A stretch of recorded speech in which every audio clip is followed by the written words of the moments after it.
Hi everyone, welcome to the Etiquette and Protocol channel. I'm Juliana Santiago, and in today's video I'm going to tell you about some practices, some things that elegant people don't do.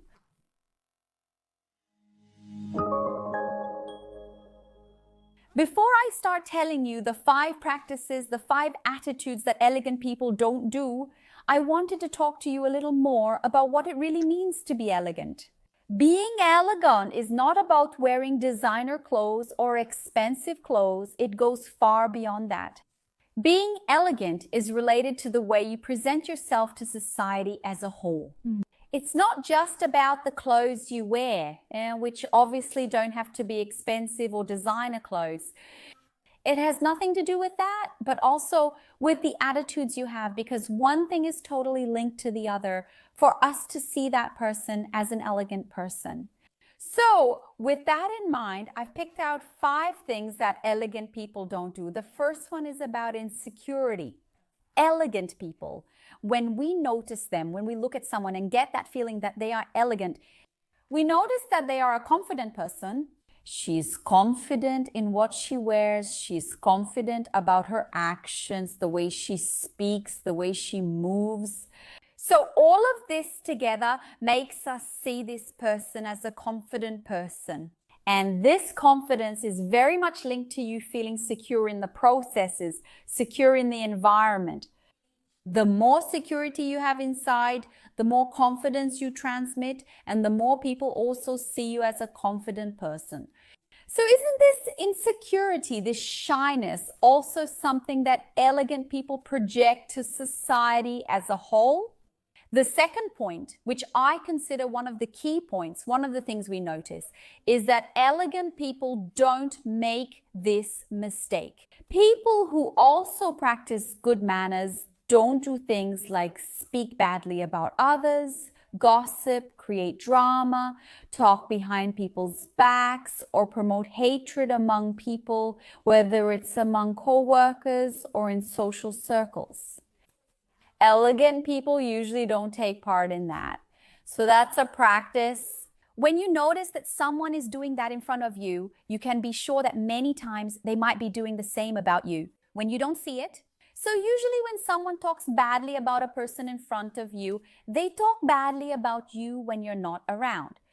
So isn't this a behavior that shows respect and empathy, which is also closely linked to being an elegant person? The third point, which I consider one of the key points, is that elegant people make this whole process feel natural. They're not forcing themselves to be like this. So, in your own way, in your way of being and acting, you don't need to force yourself to be an elegant person. For example, like, wow, now I'm going to be an elegant person, and not do that inside yourself. A genuine process.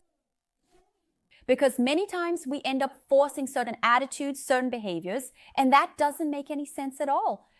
It's the insecurity issue I mentioned. Forcing something shows insecurity and makes you feel less confident. How do you articulate your actions, your gestures? So it's essential that you always be yourself. And elegant people, they are very self-confident, and they make this a habitual process in their lives in general. Another point, which I also consider fundamental, is that elegant people, they care. And I could spend hours and hours talking here. How can you be a more elegant person and care more about others? It may seem simple, and you might say, Juliana, but I care about everyone. But if you notice, many times in our actions, we don't promote habits that really show the other person, the person next to us, our friend at work, our co-worker, that they are important to us in that moment. A very simple way for you to show that you care is the matter, for example, that I've mentioned before about clothing. For example, when you have an event, you need to show care and attention at that event. So what is the most appropriate outfit for you to wear in that environment? For example, going for a walk with your friends wearing clothes similar to what I'm wearing today, right? A dress shirt and dress pants don't make any sense at all. In the same way, it doesn't really make sense to go to a dinner with your girlfriends wearing sweaty gym clothes after working out. Of course, there are situations where that could, yes, apply, but in a more literal sense. When you know you have a dinner, you prepare yourself to be there in that environment. So elegant people, they care about the situations they experience. This also applies to simple practices, like, for example, an elegant person. When she goes to a party, she doesn't stay in a corner gossiping with one or two people. She interacts well with the guests.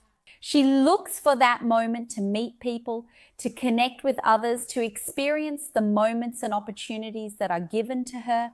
So that's a fundamental way for you to notice when you're among elegant people and people who are trying to promote that in any situation. If you just arrived here on the Etiquette e Protocolo channel through this video, I'd like to invite you to subscribe. So go ahead and subscribe to the channel, turn on the notification bell so you don't miss any updates. I'm always here every Wednesday waiting for you with a new video.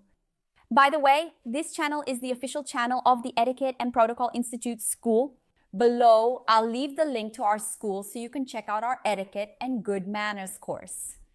Another thing that elegant people don't do is hold a conversation in the wrong way. An elegant person is someone who lets others speak, who knows how to listen, and who doesn't change their tone of voice during a conversation. Who knows how to express their ideas and points of view in a gentle way, without forcing, in a calm manner, without seeming like they're imposing something on the other person, you know? They are also people who don't like to provoke arguments. So when they realize that a conversation is turning a bit harsh, they stop the conversation and say, no, we'll continue talking later. Let's leave this for another time. She is someone who knows how to communicate well when it comes to getting along with others, both in her social circle and in her professional environment in that sense. Now, I want to know which of these practices you think is essential and that elegant people practice the most.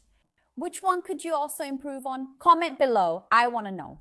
And then you might ask me, Juliana, tell me a little more about being elegant. I want to know more practices to become a more elegant person. I'm going to leave another video here on the side that I made talking a little about the secrets of elegance, which I think you'll really like. I'll stop here for now. Thank you so much for watching this video and see you next time.